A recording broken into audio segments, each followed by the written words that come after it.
Hi, welcome to the Pursuit of Truth. Well, it's been a few days since I've done the last one.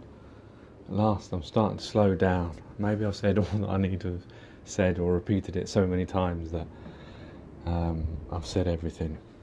I don't know how these are going to finish, because obviously they must finish eventually. Like, I used to do a different one on YouTube before. I did create a playlist for it called The View. And that, I don't know, I know I used to record them and I used to talk, some of the things I was even still talking about, and then I must have just stopped doing them because I didn't even remember them until I was doing these podcasts, and I thought, oh yeah, what about those? And then I found them on YouTube. So yeah, it might just suddenly one day stop, but that doesn't mean that, well, something will continue, isn't it? I'll still be writing poems and stuff, and every so often I'm sure something will come about. And I'm still working on the my radio drama thing. Well, it's going to be on YouTube actually, so, and probably on Anchor FM as well, and the casting things that it sticks it on. I still don't know what it's going to be called, because I was toying around calling it The Pursuit of the Truth like this, or The Pursuit, or something like that. It's to do with flat Earth and alternatives and stuff like that. Because I thought, I don't remember when I thought about it, I know I mentioned it on here previously, that different ways of getting the information over to different people. Not that I'm any great actor or writer or anything, but I do enjoy doing them. I used to make these radio programs, dramas, sci-fis, music programs or whatever with my sister when we were young. So I've always enjoyed doing that, and there's a few of them on YouTube. On my John Dill Poems YouTube site, you can see there's one called The Pyramid, Above Top Secret. And I was noticing, because if you look at I don't know if you can see them, but my top videos, the ones that have got the most views, Above Top Secret is the first episode. I don't know how, but it's got one of the most views of all my videos. So maybe, if I do something like that, then I can get this message of flat Earth and looking at things alternatively, waking people up to the fact that the way we live. So yeah, I'll still continuing on that. One day I will release it. Anyway, the reason why I was going to do this podcast is, what was the reason I was going to do this podcast? Oh yeah, I was listening to Jamie Brown on YouTube. He was talking about Coronation Street, and to do with the cancer story. I can't remember her name now. It is interesting how they use all the Dippy characters for the alternative. I don't mean that in any offence, but like when they tackled flat Earth,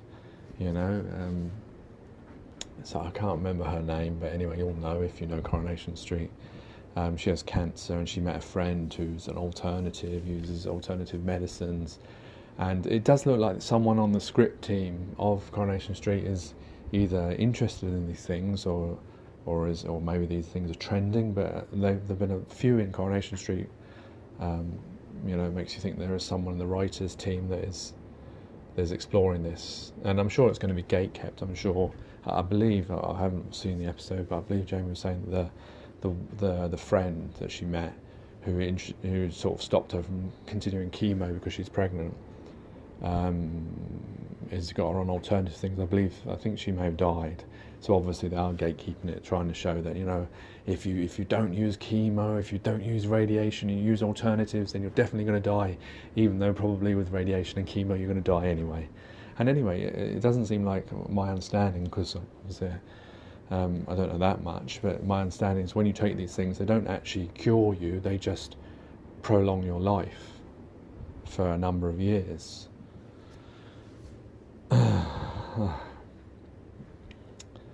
So yeah, it was interesting to hear Jamie's view on that, and yeah, it does look like they're just exploring the subjects and maybe gatekeeping them to make sure that people, stop all this stupidness of thinking about other things and alternatives. Keep on the straight line, the path that we've put you on, and don't think around it.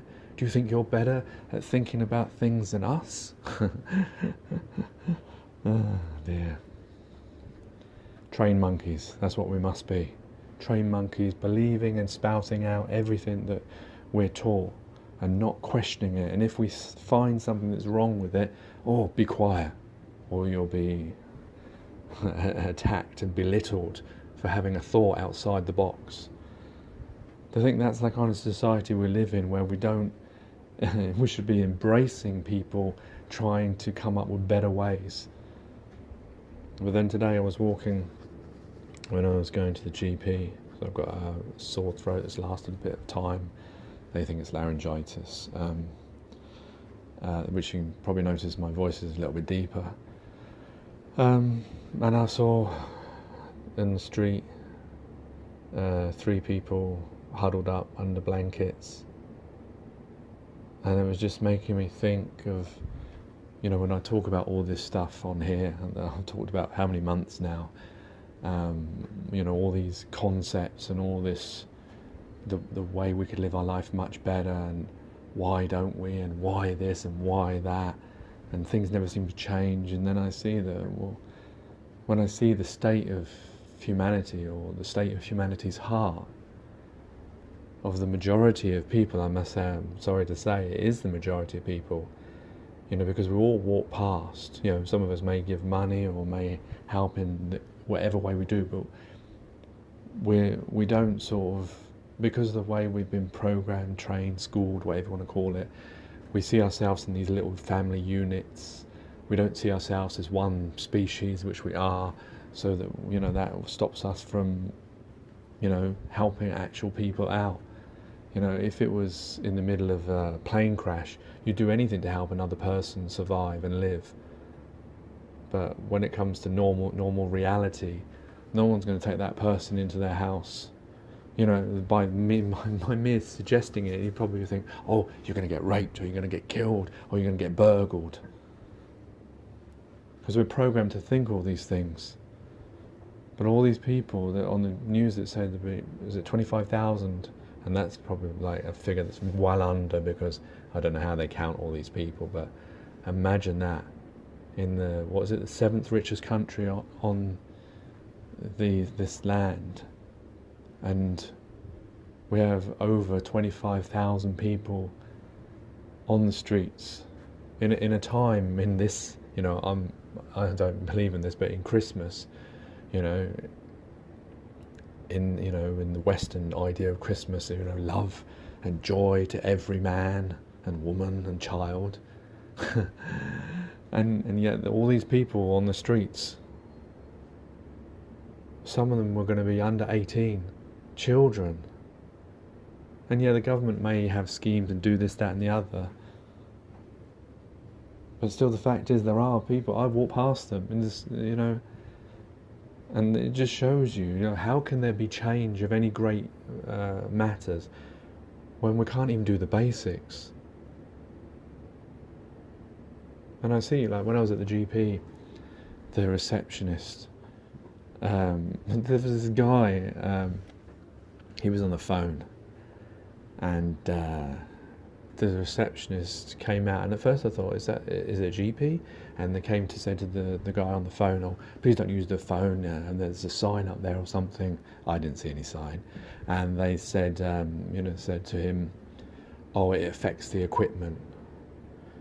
And I thought, oh no, but then I realised when she walked off, it was the receptionist. I thought it was a GP or something, and they could hear the noise from upstairs. And I was thinking, well, he's not speaking that loud, but... And then I was thinking to myself, when I just mumbled it to the people there, that, wait a minute, what equipment in a GP is a phone going to affect? I mean, all they have is phones, and they may have a stethoscope, to listen to your heart, and they've got a thing to look down your mouth, and they take your temperature, and maybe some of these GPs, they can take your blood. They don't have any MRI scanners, do they? Or any blood transfusion units, X-ray machines, do they? No, they don't have any of those bloody things. They're just rooms. They're a GP. Or a telephone. Maybe it's infecting her telephone, her landline phone. And we're not in an aeroplane. But the thing is what I haven't disclosed to you is that she was white and he was black.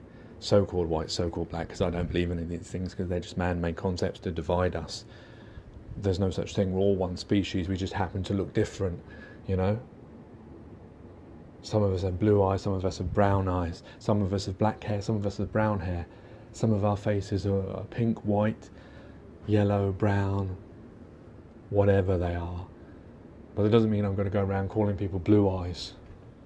So why should I accept other forms of divisive tactics? It's another one of those things to keep us in a box, stop us realising that we should be caring for every single person, that we shouldn't look at anyone in any different way. And that's why we have racism, and why we have these segregations, and why we have countries that are starving and poor and dying of things. When we've got vats full of these medicines, we know how to make them, but we charge them. We let them die in countries, and yet then sometimes we make out that we're helping out. All because of all this sophistry that have deluded us, and we delude our children by reteaching the same stuff, and most of us don't even have our eyes awake. We don't even know that we're doing this.